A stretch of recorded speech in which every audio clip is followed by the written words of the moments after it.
Okay, so this is Chapter 4, Problem 120 continued.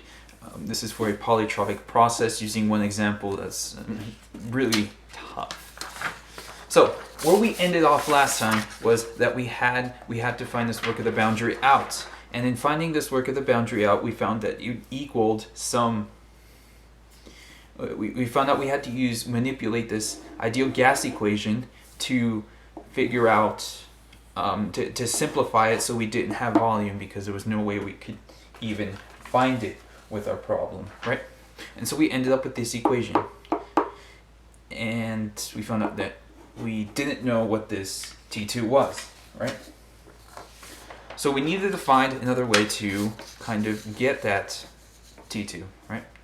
And the way to do that in this problem is to use one more equation that we haven't even touched yet. And that equation is the polytropic process equation, right? And so that's P1 V1 to some n is equal to P2 V2 to some n.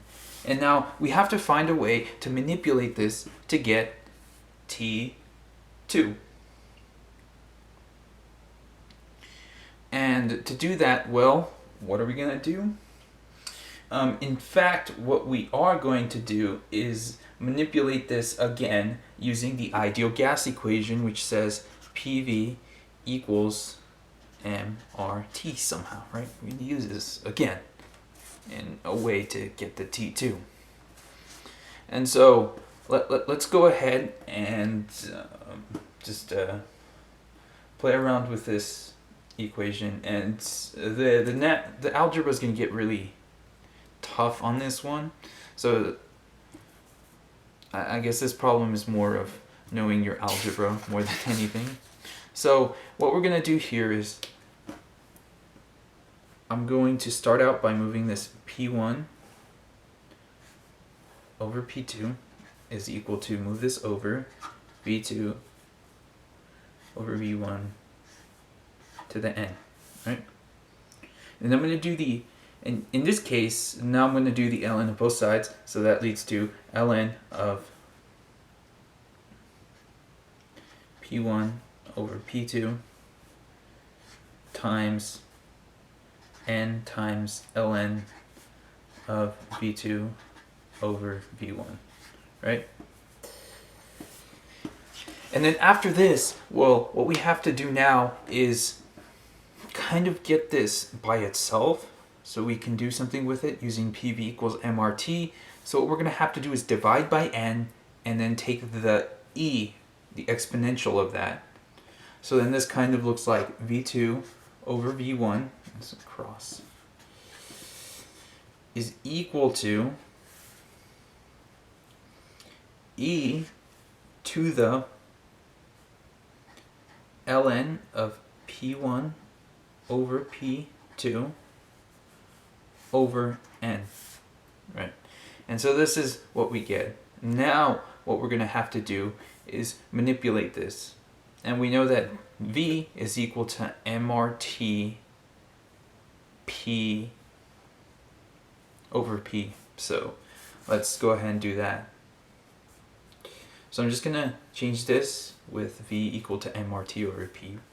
So this is going to yield mRT1 over P1, right? And then divided by this thing, which is going to be mRT over P1.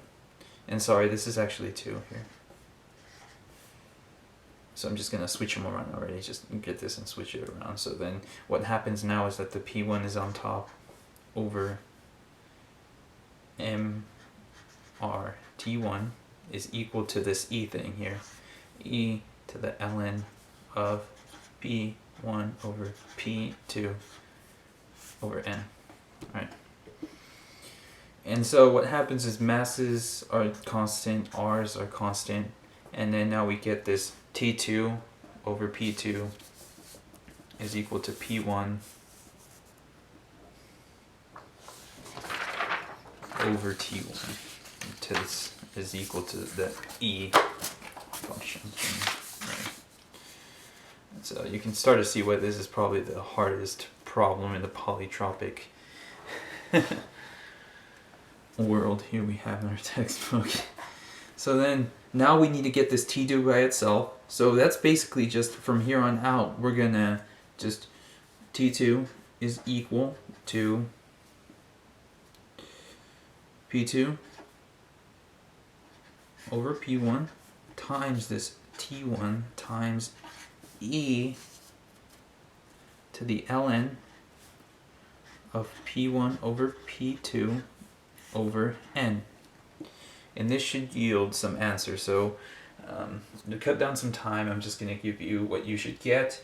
And from doing this, you should get around 757.15 Kelvin. Right. And now we have the T2 to find the work of the boundary. Right? So we found in the last problem that the work of the boundary is equal to R times T2 minus T1 over 1 minus N. We have this T1. We'll plug everything in here, and then you should get the answer of around 526 kilojoules per kilogram. And so from here on out, what we have to do now is do the final part of this problem, which is taking the energy balance and figuring out the answer. So we figured out last time that Q in is equal to CV T2 minus T1 plus work of the boundary out, right? From here, we're going to put that 526 kilojoules per kilogram, right, per unit mass form. Remember, this CV is going to be at room temp. We have this T2 we calculated, and we have this T1. At this point, you would plug everything in to get your final answer, right?